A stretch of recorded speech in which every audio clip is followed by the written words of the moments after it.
Today, we have filed a federal wrongful death civil rights lawsuit on behalf of George Floyd's family and all of his children.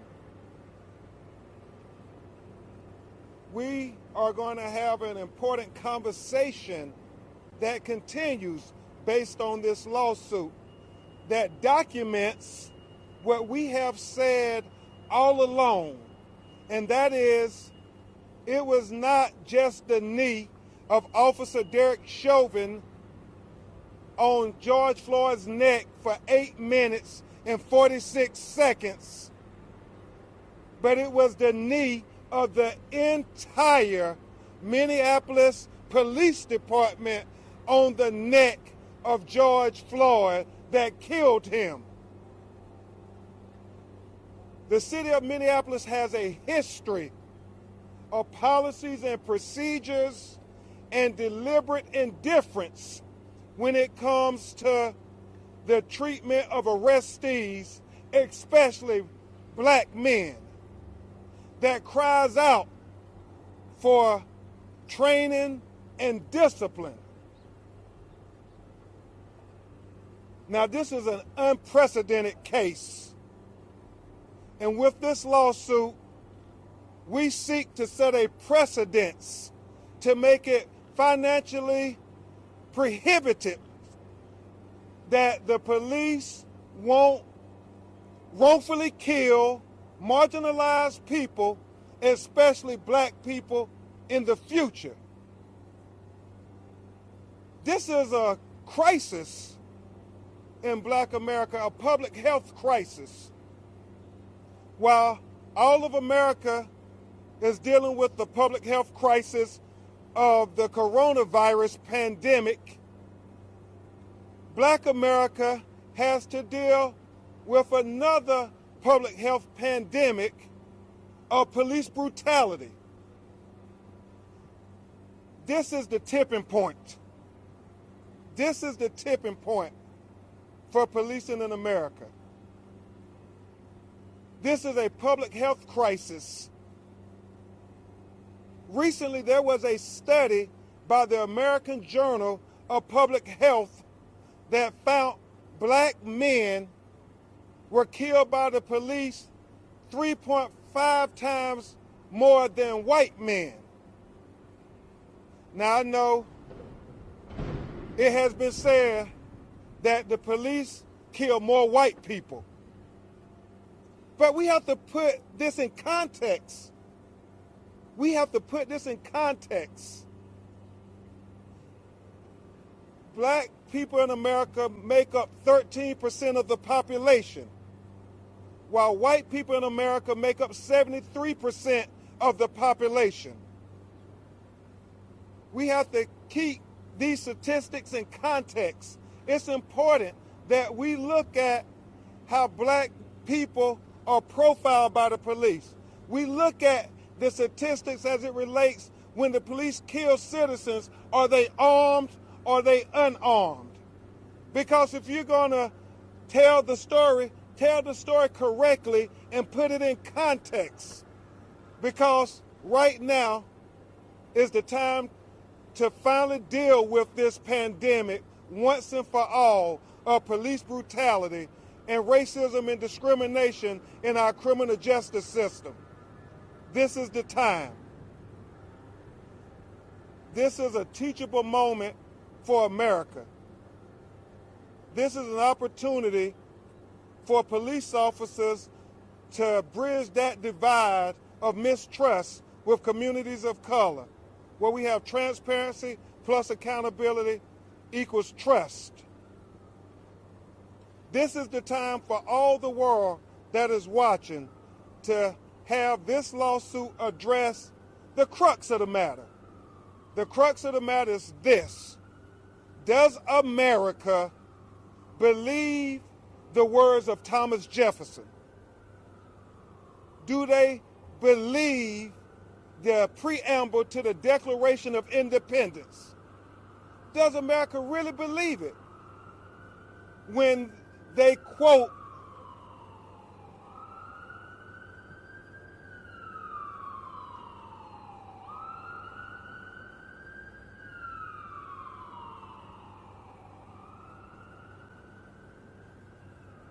Does America really believe Thomas Jefferson's words? Do they believe the preamble to the Declaration of Independence when they say, we hold these truths to be self-evident, that all men are created equally, that they're endowed by their Creator with certain inalienable rights, that amongst them are life, liberty, and the pursuit of happiness?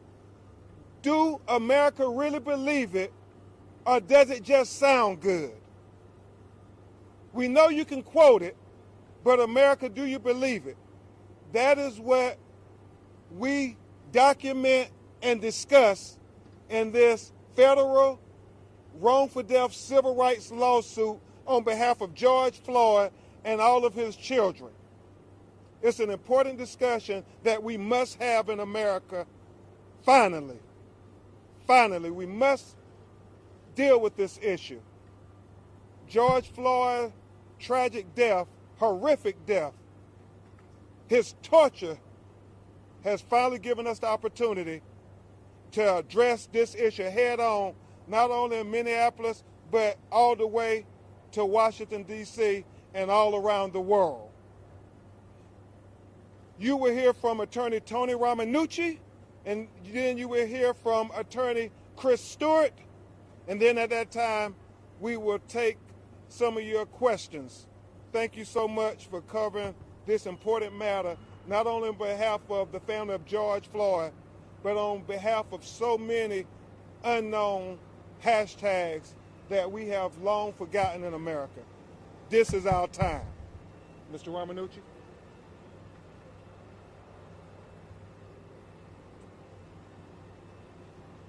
Good afternoon, everybody. My name is Tony Romanucci. I'm one of the attorneys for the George Floyd family. I thank Ben Crump and my colleague Chris Stewart and all the other attorneys who are with me here today. I start off by reminding you that W.E. Du Bois said that liberty is defined as the right to breathe. If you understand that quote, you will understand this lawsuit. The City of Minneapolis made choices long ago. They made choices to train their officers in a manner in which is inconsistent with human dignity, inconsistent with human life. Those police officers who knelt on the neck of George Floyd and who knelt on his back also made choices. Those choices that they made lasted 526 seconds. All they had to do is let up on one of those seconds and George Floyd might be alive. Instead, what they did is they removed the choice that George Floyd had to live or die. They removed the choice that George Floyd, that he was begging, pleading for the right to breathe, something that our brains do without even thinking. George said please numerous times.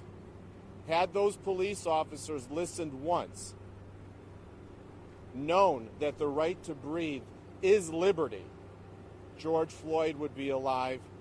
We would not be standing here before you today. Every second, every tick of that clock was a constitutional violation against George Floyd. Every tick of the clock was one more moment that George Floyd was not free to leave. Every tick of the clock was one more moment that George Floyd was closer to death because his choice for life was being removed from him because of the unconstitutionality of the training that Minneapolis had taught their officers over years and years, that it was okay to kneel on the neck of unrestrained or restrained, nonviolent, compliant offenders. And George Floyd was all of those, except that he never gave up a fundamental right to breathe. That was taken away from him. The city of Minneapolis crossed that bridge. They crossed the bridge of unconstitutional training, and they opened up the gates for those officers to do what they did to George Floyd. Not only did they open the gates, they kept them open because, listen folks, Minneapolis has been doing this for years and years. They've been doing this to the marginalized people. They've been doing this to black men for years. This is how those officers were taught, because in the eyes of the Minneapolis Police Department and those officers that day, they didn't heed the words of Thomas Jefferson. George Floyd was not created equal to them. They saw him as a different human being, a different person without dignity. This lawsuit is about the violations of the Fourth Amendment. It's about the violations of the 14th Amendment against the City of Minneapolis and its police department. It's about the unconstitutional search and seizure. It's about deliberate indifference. It's about the right to seek justice. Now, I've talked to you about choices that were made. Choices that were made in the past. Those by Minneapolis, those by the police department, and those that George Floyd did not have on the day that he was killed on May 25th. There's one other choice to be made, and that's by the City of Minneapolis. As we seek justice, will they participate in that justice? Will they also ensure that this is done right? Not only for the monetary purpose, but are they going to ensure that they protect every member of the community and then send a message out across the country with a pipeline to Washington, D.C., all the way to California, that this cannot happen again? The tipping point has arrived. We will not allow that scale to go backwards in time. We will only allow it to go forward and ensure that justice is received here. On behalf of the Floyd family, the children, and anybody who has an interest in this, which is really not only the City of Minneapolis, but our entire country, ladies and gentlemen, I thank you. I introduce to you Attorney Chris Stewart.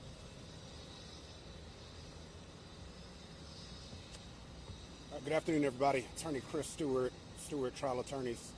What the world should really understand when these civil lawsuits are filed is it's not just a money grab. It's not really even just about that.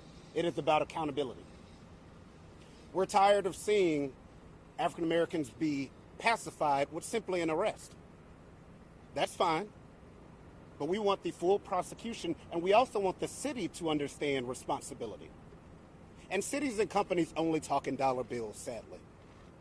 And that's what a civil suit only has the remedy to do. We've heard the positive words from around this country and around the world.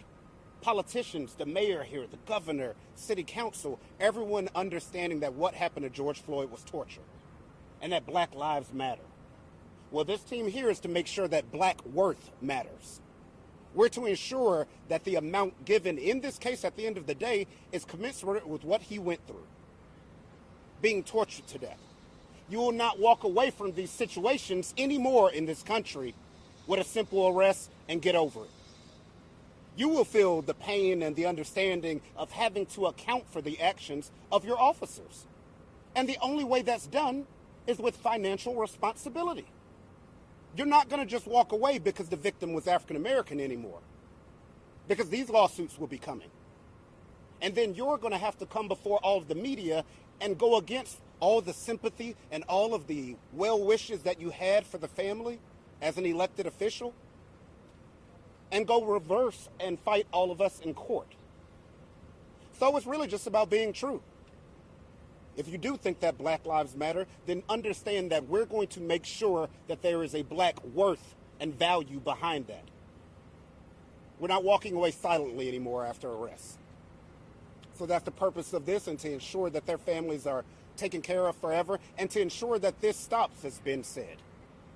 Because I guarantee you another city won't allow someone like Derek Chauvin, who's a training officer, to be on their force for so long with that type of behavior if they know at the end of the day they got to write a check.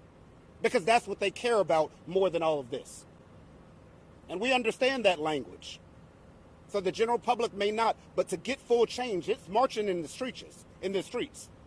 But it's also marching into that courtroom in a civil case. And that's what we're here for.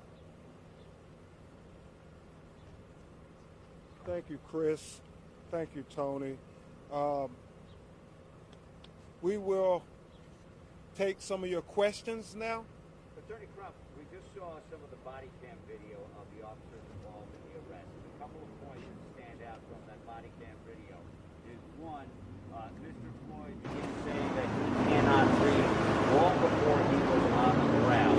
And two, there seems to be a couple of efforts by Officer Lane in this case to express some concern and help him breathe. Does that change anything? Well, as Attorney Romanucci and Attorney Stewart just articulated, it's this deliberate indifference. Even with him saying, I can't breathe, they still put him face down, had him handcuffed. He was clearly restrained. As Attorney Jeff Storms litigated in the David Smith case, this was nothing new for the city of Minneapolis.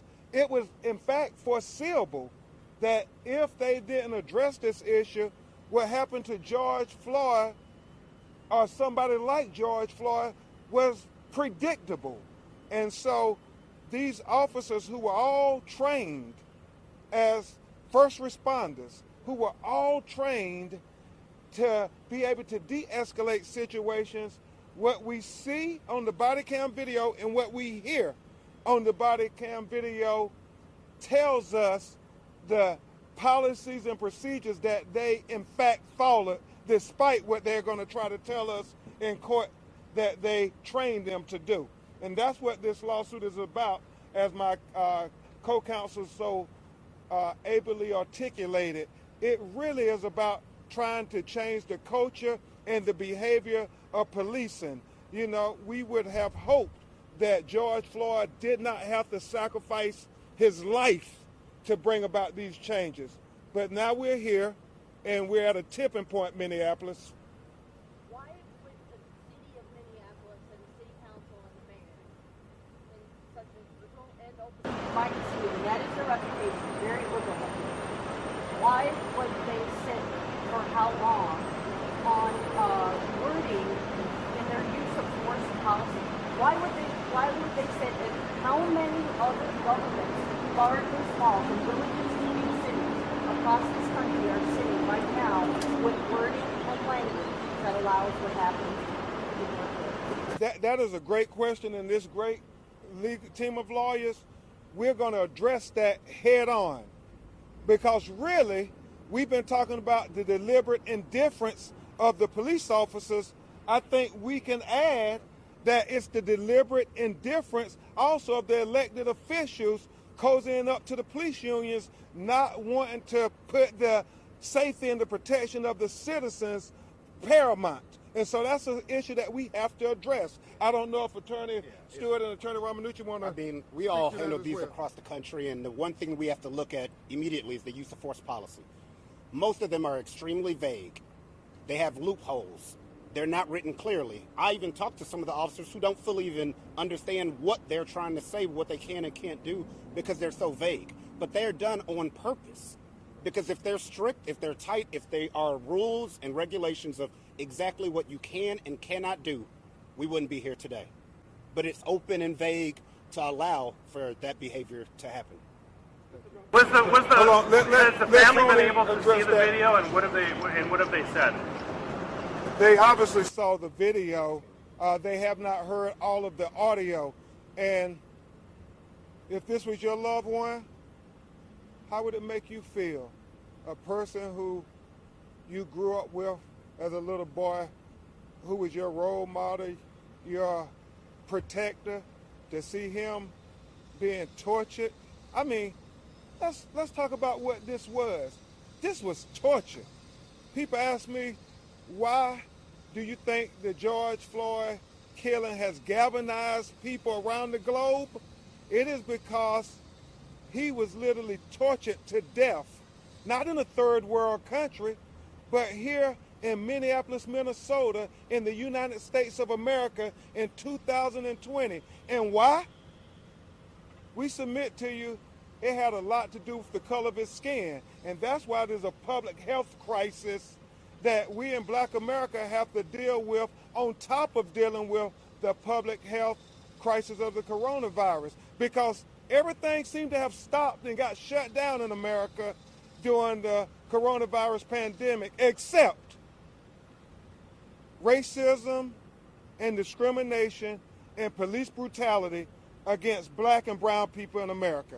Tony wanted to address that last question. That use of force question is very important, because the use of force, police we know are allowed to use force, but only commensurate with the force that is used against them. That's why it's called a continuum scale. And there's a scale in which you're supposed to follow, that if somebody continues to resist or is running away or is using some sort of force against you, that you're allowed to use a certain amount of force back. But when you look at this event, George Floyd was prone on the ground where there was force coming up from the ground, force being pressed on his back. He was compliant, he was restrained. Therefore, the force that the police were using turned into deadly force. They didn't have to use their gun on him or a taser or a shotgun. That knee became deadly force with every second that ticked away. Every second that ticked away, that was a Fourth Amendment violation. Now, please keep in mind, this is the civil case.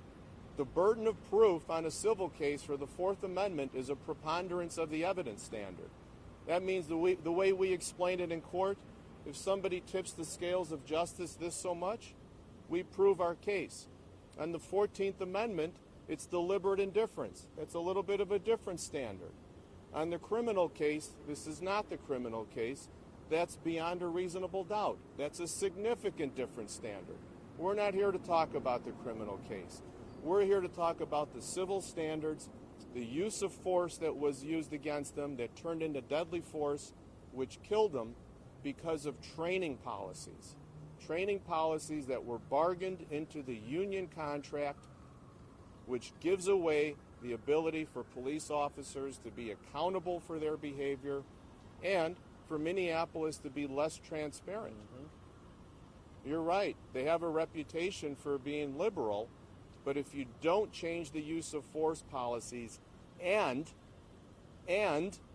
train, you will have continued failures, as in the death of George Floyd. Just to clarify, as the family attorney, have you been able to see the body camera video that was released or that we were allowed to see today? And then just if I can add on, can you clarify, because this is a civil case, does this normally happen in terms of timing? Does it need to wait until the criminal case is done? Well, that's going to be a decision made by the judge, because oftentimes justice delayed is justice denied. We have cases where Black people were killed on video, and 5 years has eclipsed, and still no civil justice. I know Chris know that he's fighting with Alton Sterling. So these things are literally left up to the judge. You have cases that happen like Stephon Clark within the 12 months. They are resolved when cities want to try to do the right thing, when they want to try to send the message that we care about all life. And so it really is, as Tony and Chris was saying, Mayor Fry and the city commission and the elected officials who said all those things, those attributes, the outrage about the tragic killing of George Floyd, let's see their actions match their words. And I like, as Chris said, show Black worth, because far too often the reason we have to keep chanting Black Lives Matter is because some of our brothers and sisters in America, they can quote the Declaration of Independence, but it really is, do you believe it? Do you really believe minorities and people of color are equal and deserving of equal consideration? Because We know if that would have been somebody else besides a black man on their face, handcuffed, and a knee on the neck in the back for 8 minutes and 46 seconds, my Lord. And then the body camera video, can you answer that aspect? Have you been Oh, able to see the body? we're set to see the body cam video. We haven't seen it yet. What about medical training, Mr. Crump? Because more than one officer appears to think that he's not going to die. That has everything to talk. Okay, yeah, I'll briefly mention and I'll allow my co-counsels to also address that issue. But it is clear that the audio tells us the mentality of what they're thinking. When one of the officers say, I believe he's having a medical crisis, and what is Officer Chauvin's response? Well, that's why the ambulance is coming. You know, he doesn't take his knee off his neck, even though lay people can appreciate the medical crisis that he's going through. The fact that they're saying he can't breathe. They're saying that he's passed out. They're saying that you're killing him. Even George Floyd is telling them they're going to kill me. If that is not an indication that this is a serious medical crisis from people who are supposed to be trained as first responders, it is absolutely the textbook definition of deliberate indifference. And the only question is, why would they treat this human being like that in America in 2020? Again, we are talking about this public health crisis that black people have to deal with that has been going on far longer than the coronavirus, called police brutality. Either y'all want to address that medical? Okay, come on, Jeff, after Chris. Just briefly, it's very important, that question that was asked is, do we have to fight this case, for years and years and years? The answer to that is no. This case could be resolved in 30 days if city council and the mayor wanted it to be. It's about what do they care and how do they envision George Floyd. It's simple as that. I've had some that have resolved in 60 days or 30 days because they cared about the case. I've had some that have taken 4 or 5 years because they knew that they can outweight all of the media and outweight all the protesters, and you'll be gone in a few years. So it's really about who your elected officials are and what they care about. So we can wait and go to trial. We've all racked up some massive numbers at trial before. If they want to do that, that's fine. Or if they want to come and sit down and talk and show respect for George Floyd, we're open to that also. Attorney Crump, Hold on one second. Jeff Storms, and then I'll get right to you. I just wanted to address the question on the medical training because it's something we've historically seen here before. When they killed David Smith, the chief of police disclaimed the level of training they had with respect to medical care and medical treatment. So our police department has been empowered to be able to use deadly force to take people's lives, but then when it comes time to pay attention to their medical condition, to make sure that their well-being is cared for, they disclaim the knowledge and the training that they've had, and their leaders help them excuse that. And we've seen that historically in this city for years, and I think that was a very important question that you asked. Attorney Crump over here, Paul Bloom with the local Fox and Floyd. I saw you in the courthouse a couple of weeks ago. You were here, I thought perhaps maybe having meetings. Were you in fact just doing some research legally here, or are you already in meetings with local officials? It's the second this community went through a significant blow several years ago. Justine Reed Damon shot and killed. It was a $20 million lawsuit settlement that the city agreed to soon after the criminal trial. Could you talk about that case and how that may set up a precedent-setting one that you're interested in with George Floyd? Well, what's your name again? Paul. Paul. Now, Paul, you don't expect these team of lawyers to give up our strategy, do you? No, seriously, we've been working nonstop day and night on this case in Minneapolis and outside of Minneapolis. In fact, giving testimony before Congress and talking with the senators and so forth to achieve real systematic reform. As Chris and Tony have said, it really is up to the city at this point as to do they want to be part of the solution here? Because this is a teachable moment for America. I mean, the whole world is watching Minneapolis, Minnesota. The whole world is watching the leadership. Their political legacies are going to be defined by how they showed and demonstrated responsible leadership on this horrific death. And so when you think about the precedents that were set with the Diamond case and other cases, we know that this is an unprecedented case, And we, with this lawsuit, do want to set a precedent to make it financially prohibitive, that the police won't kill marginalized people and black people in the future in America. And so we have to try to make it financially disadvantaged. Forgive me. I want to say something very clear here. We want to disincentivize them financially to do their job of training the officers, because the hashtags are happening so fast in America that we can't keep up with them. So there's no specific number that you're seeking? We are seeking to make sure that justice is done by the family of George Floyd. Last question? Okay. Pro-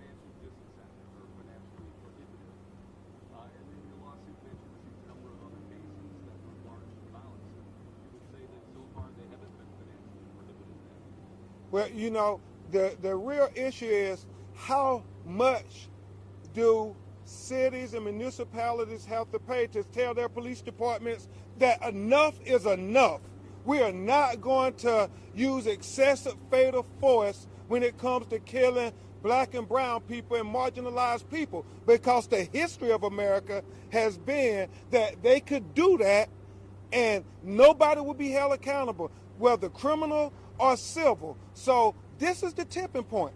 I mean, this George Floyd tragedy that has been seen now almost 1 billion times, that video has been seen all over the world. If we don't get this right, then we're going to see not only more cities burning in America, but we're going to see people heartbroken. Can you imagine his family? Can you imagine his children looking at that video with him being tortured to death by the people who are supposed to protect and serve them? If this was your father or your brother or your sister or your husband or your wife, what amount would it take to say justice? What amount?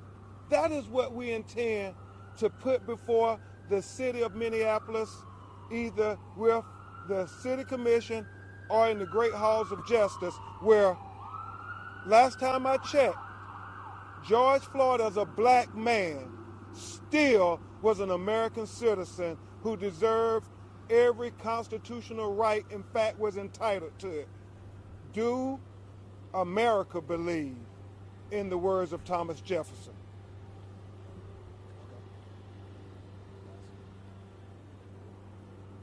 Your observation that there have been many settlements like this in the past, what that is, if you read the complaint, you'll see that's what's called ratified behavior. It's a learned behavior that if you will be covered for, you will be protected, we will pay for you, and at a certain point, that has to stop, right? Or else the behavior continues, unless you're taught otherwise. And in Minneapolis Police Department officers, especially one like Derek Chauvin, who's had, 18 or 20 citizen complaints, and none of them where he has been meaningfully disciplined, that's what results in ratified behavior, learned behavior. So what Ben and Chris are saying, that unless we stop ratified behavior, that list will continue. We'll keep adding to that list of numbers over and over again until there's a number where everybody wakes up and says, we have to turn this police department upside down on its training and make sure that everybody understands what the rules are. I haven't seen anybody run red lights. I've only seen people go through green lights. Police officers need to follow those same rules of the Minneapolis Police Department as we do in everyday life. Thank you. Okay. Thanks, everybody. If you have any additional questions or you need the complaint or press release, email press@bencrump.com and we'll get you what you need. Thank you.